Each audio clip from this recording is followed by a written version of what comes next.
Привет! Использование протоколов быстрой зарядки в автомобильных зарядных устройствах ограничено уровнем напряжения бортовой сети 12 или 24 вольта.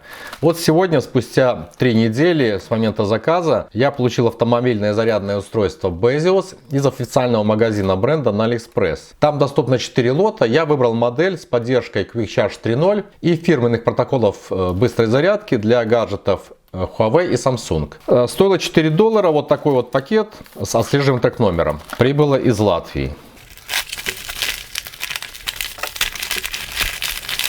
И здесь также пакет с zip-замком. Bezios, есть QR-коды, штрих-коды, ну и также координаты предприятия.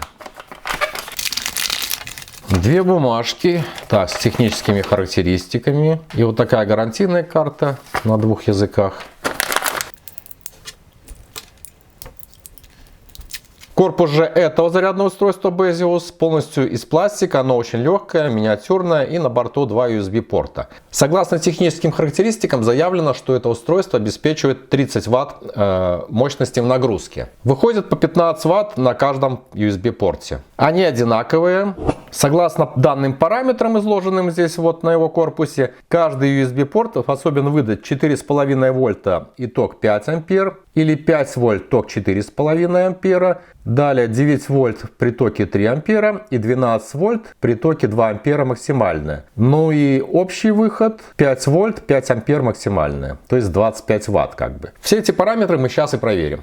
Ну а для удобства тестирования данного зарядного устройства воспользуюсь USB-тестером, который находится в следующем пакете. Оценили в $17.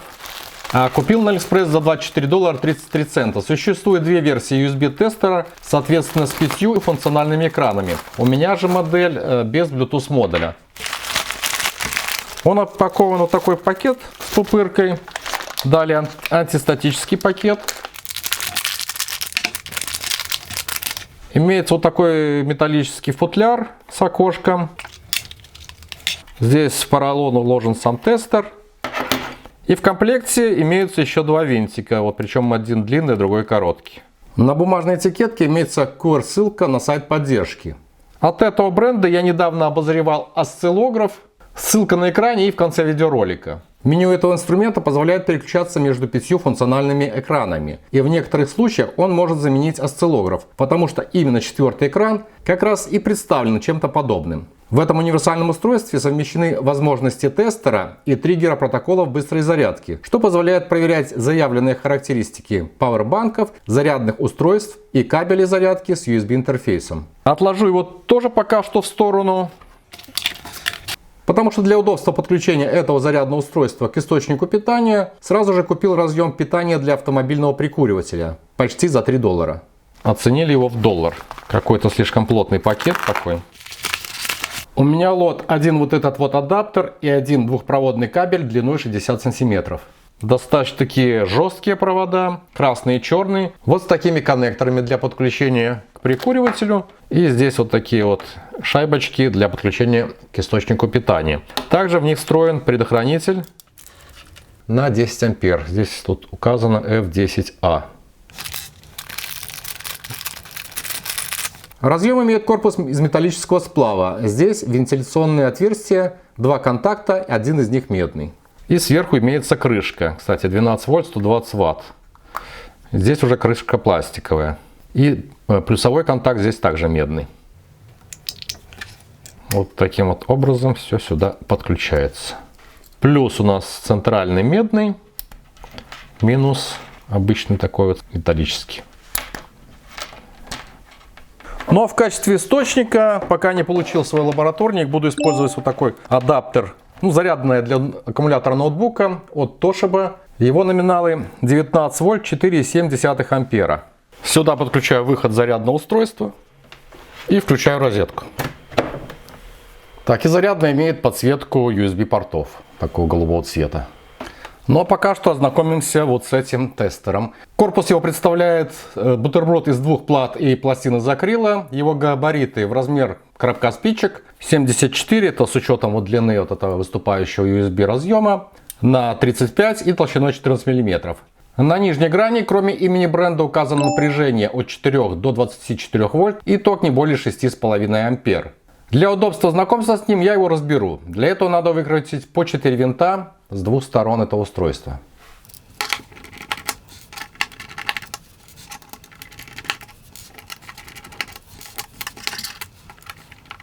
Так, и это разбирается. Тут вообще такая пластина из акрила. Вот все его составляющие. Интерфейс устройства представлен 9-контактным USB штекером. Также 9-контактным гнездом. Здесь наоборот с краю 5 контактов. И глубже еще стандартных 4 контакта. Далее на вот этой грани 24-контактные входной и выходной разъемы USB-C. Между ними входной 5-контактный micro-USB разъем и еще один 5-контактный micro-USB разъем на этой грани для подключения к персональному компьютеру для обновления прошивки и подачи внешнего источника питания до 16 вольт. Вот на нижней плате подписаны все эти разъемы. На нижней грани установлен джойстик для управления меню влево-вправо и нажатия на него при подтверждении, а также рядом микрокнопка для возврата или отмены действий некоторых меню. На верхней грани, вот здесь вот указано на нижней плате, установлен выключатель физического чипа Power Delivery. А возле выходного гнезда USB имеются два отверстия под болты с резьбой, отмеченные как питание и земля, для подключения нагрузки, который не имеет USB входа. Здесь установлен ЖК-дисплей диагональю 1,77 дюйма с разрешением 160 на 128 пикселей. Подсветка его яркая, экран читается под большими углами, и он накрывается вот такой акриловой пластиной, можно ее использовать. И еще такая декоративная акриловая пластинка, которая прикрыта транспортировочной пленкой. На нижней плате имеются позиции для распайки элементов Bluetooth модуля, а также включателя и разъема. Ну и как видим, вся схема собрана вот на одной плате. Поближе вам покажу, и все фото будут размещены в группах и сообществах канала. Я так понял, что это запасные винты, потому что они тоже здесь разного размера. На нижней грани они более короткие, здесь более высокие, потому что здесь бутерброд из акрила более такой толстенький. Собираю это устройство.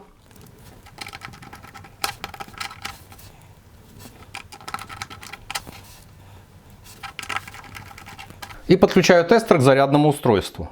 После стартового экрана загрузки, на котором отображается логотип и который в последующем можно отключить в меню настройки, на экране отображается главный экран. Первый экран наиболее простой, индицирует только напряжение, ток, его направление, течение и мощность. Однократным нажатием на джойстик можно увеличить разрядность значений после запятой с 4 до 5 значений. И так циклически.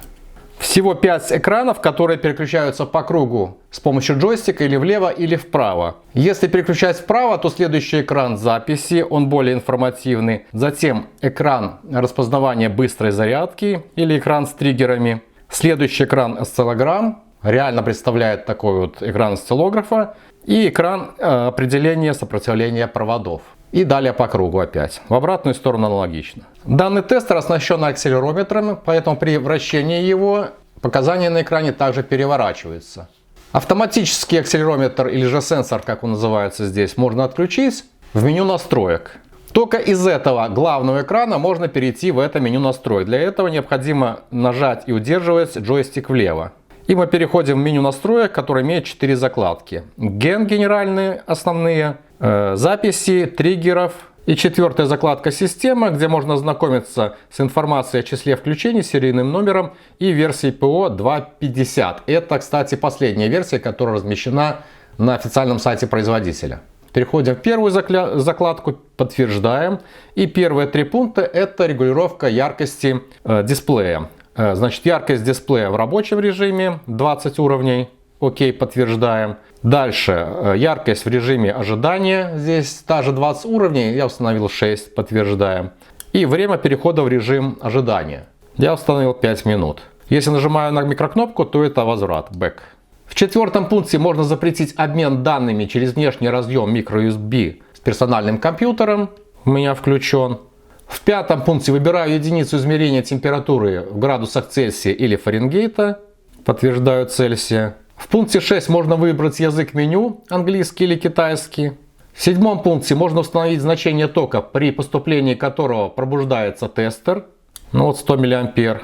Восьмой пункт используется для активации Bluetooth модуля при его наличии. У меня его нету, поэтому back.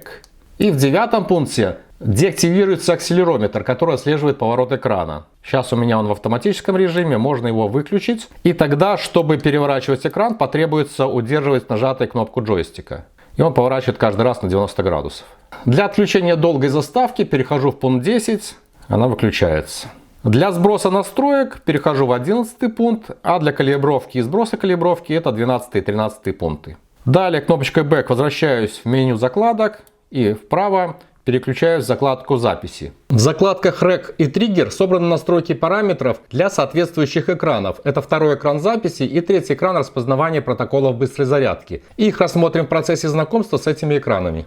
А четвертой закладкой я вас уже ознакомил. Кнопочкой Back возвращаемся на главный экран. При удержании этой микрокнопки гаснет подсветка экрана. Для пробуждения снова однократно на нее нажимаем. И в этом первом главном окне можно оценить максимальную мощность, которую дает данное зарядное устройство в нагрузку. Ну, для этого мне понадобится вот такие две нагрузки и еще один тестер. Во второе гнездо я подключу этот тестер, а в другое гнездо тестер FNIRSI. На дисплее этого тестера также отображается напряжение 5,1 вольта. Справа будет ток и ниже отданная емкость в нагрузку. Сюда подключаю нагрузку. Сейчас перезапустится устройство. Значит, здесь 5 вольт, 1 ампер переключаю в режим 2 ампера. Соответственно, здесь изменился так 1,99 ампер и напряжение немножко, ну, в принципе, 5 вольт есть. И сюда подключаю регулируемую нагрузку. То есть на одном выходе USB будет постоянная нагрузка 10 Вт, а здесь будет регулируемая. Включаю нагрузку, начинаю с 1,5 ампера, то есть здесь 7,5 и прибавляете 10 Вт с этого порта. Как я сказал, максимальная мощность тут 30 Вт, пиковая, так сказать, ну максимальная 25. Увеличиваю сопротивление нагрузки, соответственно увеличивается ток. Вот, выровняли нагрузку в двух портах по 10 Вт в каждом, увеличиваю ток и жду предела, при котором сработает защита.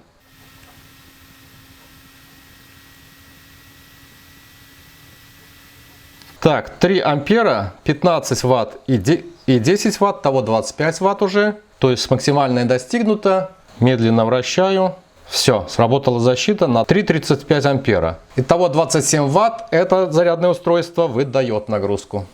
Второй экран записи называется, служит для построения кривых изменений напряжения, тока, мощности, энергии, отдаваемой в нагрузку со временем. Графически эти изменения могут быть представлены в четвертом окне тестера и записаны в выбранную ячейку памяти для дальнейшего импорта и отображения в программе USB Meter на компьютере. Экран очень информативный. В верхней строке слева направо белыми символами отображается общая продолжительность всех записанных в память измерений в сутках, часах, минутах, секундах, а также индицируется текущая температура тестера. Крупными цветными символами в центре традиционно показаны сверху вниз текущее напряжение, ток и его направление, мощность. Справа от них в процентах и ниже цветной полосой фиксируется процесс ведения записи. А ниже номер одной из 10 доступных ячеек памяти для сохранения значения энергии, переданной на нагрузку.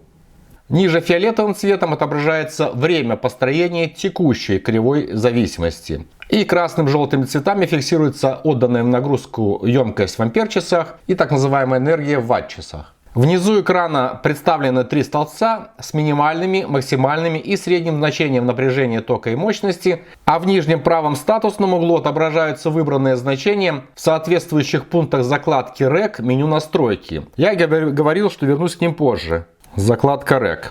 Первое значение – это время продолжительности записи графика изменений тока и напряжения в часах. Для старта записи построения этой кривой зависимости обязательно необходимо указать какое-то время, отличное от значения 0. Доступно от 0,5 до 24 часов. Выбираю 0,5. В третьем пункте время записи построения кривой изменения мощности. Можно выбрать также значение от получаса до 24 часов. В пункте 2 этой закладки устанавливается порог минимального тока, при котором запись прекращается. Ну, у меня стоит 10 мА, пускай так и будет. И в четвертом пункте можно стереть все записанные настройки. Отмечу, что если в процессе записи кривой вы изменяете эти параметры, то ячейка обнуляется и кривая начинает строиться заново. Для старта записи построения графика и его остановки нужно нажать на джойстик. При этом верхнее значение статуса становится активным. Для выбора ячейки памяти нужно зажать джойстик влево и перейти к списку записей. Переключиться можно также с помощью него и выбрать нужную ячейку. Например, 5. Подтверждаю. Долгое нажатие сотрет данные от ячейки, например, 4. При выборе занятых ячеек в них отображаются данные с емкостью в ампер-часах и энергией в ватт-часах. В самом низу продолжительность данной записи и в углу обозначен номер выбранной активной ячейки. И всего здесь доступно, как я и говорил, 10 ячеек. Для измерения емкости аккумулятора в этом экране доступен подэкран, который откроется при удержании джойстика вправо. И он называется калькулятор емкости батареи. Установлю на зарядку полностью разряженный смартфон Sony. Для этого буду использовать штатный кабель. Кстати, он поддерживает протокол Qualcomm Quick Charge 3.0 и оснащен аккумулятором емкостью 3580 мАч с напряжением 3,8 вольта. Нажатием на джойстик лево-право я выбираю ячейку 5, в которой буду сохранять эти данные. Далее выбираю напряжение аккумулятора. У меня заявлено 3,8, значит меняю его. Право нажимаю. И следующий пункт — это коэффициент эффективности передачи энергии до аккумулятора в пределах от 80 до 100%. Поскольку этим значением я не располагаю, то оставлю по умолчанию 90%. Здесь также фиксируется время течения измерения, емкость в ампер-часах и энергия в ватт-часах, отдаваемая на аккумулятор. Результат отображается внизу большими красными символами в ампер-часах. Установив в настройках продолжительность записи 2 часа, нажатием на джойстик запускаю тест. При этом стало активным верхнее значение статуса 2 часа. Переключаюсь в окно измерения емкости. 5-я ячейка меняю. И к выходу тестера подключаю смартфон, чтобы одновременно с записью тестера контролировать измерение полной емкости аккумулятора. Так, началась зарядка. Согласно предварительной настройке, запись теста окончится через 2 часа или когда ток зарядки опустится ниже значения в 10 мА.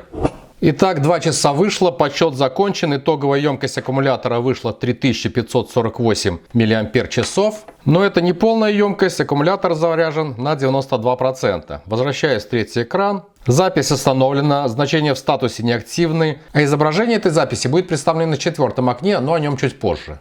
Кстати, в инструкции к этому автомобильному зарядному устройству Besius указана поддержка следующих протоколов быстрой зарядки: Qualcomm Quick Charge 3.0, Huawei Supercharge Protocol, MediaTek Pump Express и протокол от BBK Oppo VOOC. Все поддерживаемые этим устройством протоколы можно проверить также с помощью этого тестера. Для этого переходим в третий экран распознавания быстрой зарядки. Различие в показаниях третьего экрана от предыдущего экрана записи в индикации справа от больших значений напряжения, тока и мощности, установленного в меню настройки в закладке триггера, временного промежутка работы триггера и ниже отчет реального времени работы триггера, ну а также расчетное сопротивление нагрузки. Для этого возвращаюсь в меню настройки, то есть на главный экран, удерживаю закладку триггер. Из 4 доступных пунктов выбираю первый пункт, где выставляю период работы триггера 1 час. Ну и теперь этот час отображается вот здесь. И в самом низу в таблице представлено напряжение на контактах с данными D+, и D-, и соответствующие всем этим значениям напряжения и тока возможные протоколы быстрой зарядки, ну в данном случае Apple и DSP.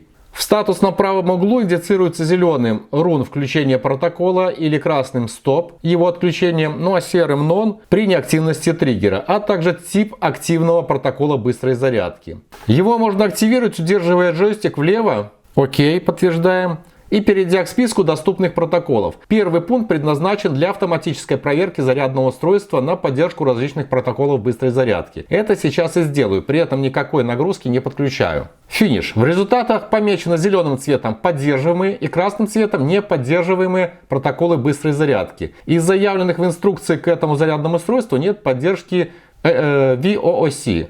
Ну а из этого третьего экрана, удерживая джойстик вправо, перехожу в меню настройки инструментов зарядки, где доступны анализаторы протоколов Power Delivery, чипа в кабеле и Market и чипа в Dash кабеле.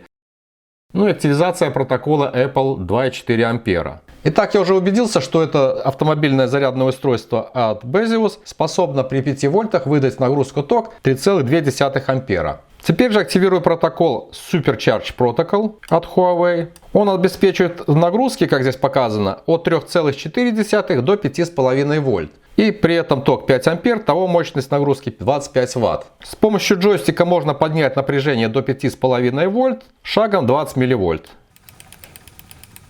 В этой строке отображается заданное напряжение, здесь реальное. 5,5 вольт выставил. Ну, реально 5,4. Так, возвращаюсь в третье окно. Вот, 5,4 вольта. Ток пока у нас минимальный. В статусе у нас отображается активный протокол Supercharge Protocol. Если я запускаю триггер, то здесь статус меняется на run, то есть бег. И начался отсчет времени. Вот секунды побежали. Теперь запускаю нагрузку. Начинаю отсчет с 2,5 ампер. Порог в 3,2 ампера уже пройден. Итак, устройство выдает уже 4 ампера в нагрузку при 5 вольтах.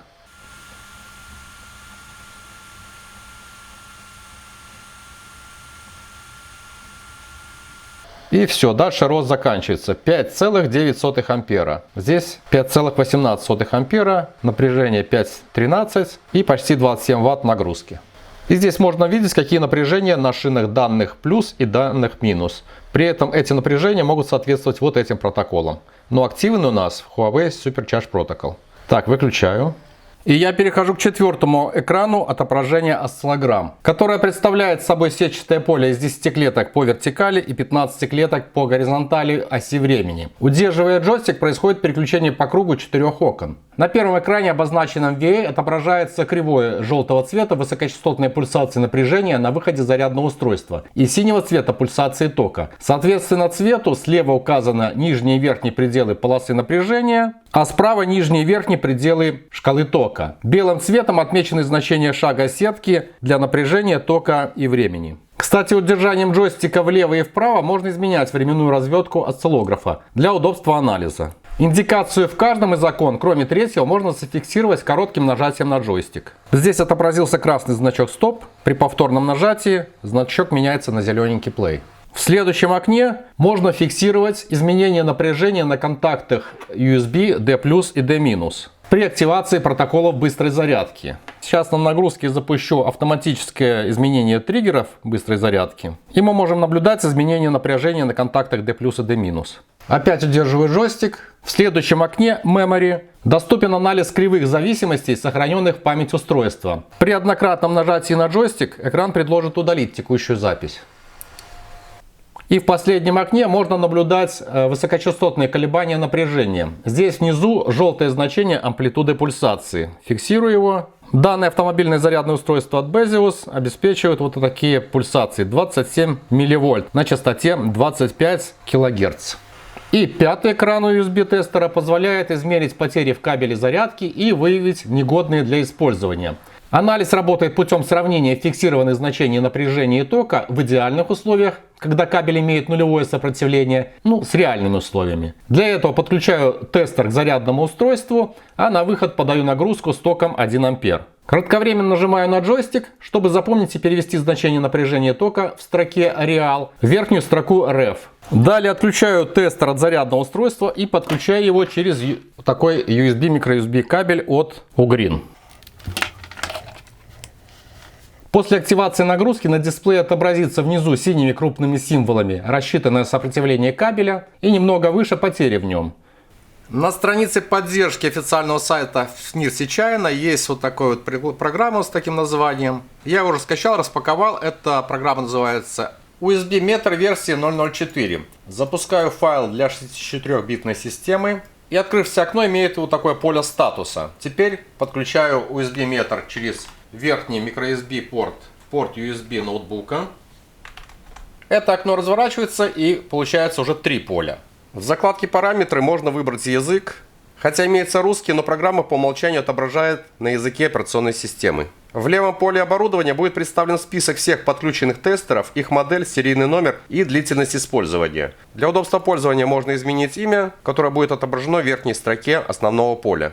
В правом поле настройки дисплея в соответствующих цветах отображаются значения напряжения, тока и мощности, напряжение на контактах D+ и D-, соответствующие этим значениям возможные протоколы быстрой зарядки, рассчитанное сопротивление нагрузки и температура тестера. Ниже можно настроить условия срабатывания тревожных звуковых уведомлений при превышении установленных значений напряжения, тока и мощности. Центральное поле имеет 3 вкладки. Во вкладке «Система» отображается модель подключенного тестера, его серийный номер и версия загрузчика, версия приложения. В закладке «Основные» будут построены кривые изменения с течением времени тех параметров, которые будут выбраны в двух нижних списках – запись всех данных и запись по условиям. Настроив условия записи в поле «Параметры записи», активирую кнопку управления и затем «Play». В верхней части будут построены графики зависимости, такие же, как и на дисплее тестера. Записанные кривые можно сохранить на персональном компьютере, открыть сохраненные файлы или импортировать кривую зависимости, сохраненную в память тестера.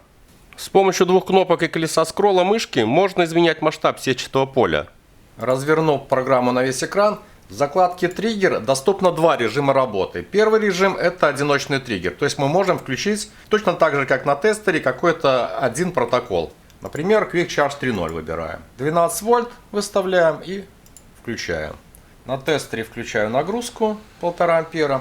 Здесь видим 12 вольт, 1,4 ампера. Такие же показатели и в правом верхнем поле. И второй вариант – это запуск умного триггера, смарт-триггера. Например, для обозреваемого автомобильного зарядного устройства можно составить алгоритм включения определенных протоколов быстрой зарядки. В нижнем поле, как в журнале, будут записаны все события. Итак, первый шаг, нажав на плюсик, это активация поддержанного зарядным устройством протокола Qualcomm Quick Charge 3.0. Устанавливаю напряжение 12 вольт и задаю время работы 5000 миллисекунд, то есть 5 секунд. Окей. Этот протокол отобразился вот в первом шаге. Далее нажимаю на плюсик, добавляю следующий протокол быстрой зарядки Huawei Supercharge Protocol с напряжением 5,5 вольт и также 5 секунд. Он также отобразился во втором шаге. И третьим шагом будет протокол Samsung Adaptive Fast Charging с напряжением 9 вольт, также 5 секунд. Окей.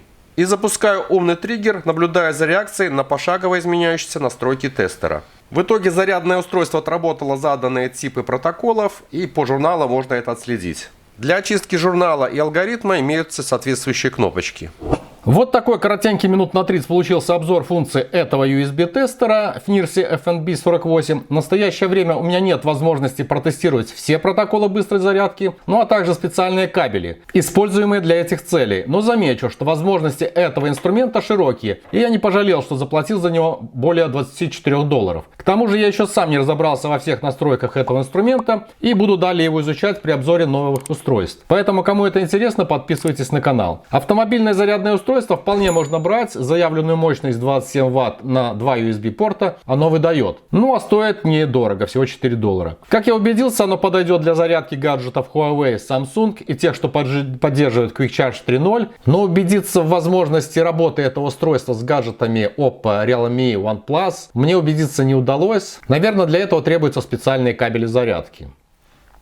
Все ссылки под видео в описании. Благодарю за просмотр, лайки и подписку на канал. Пока, до встречи.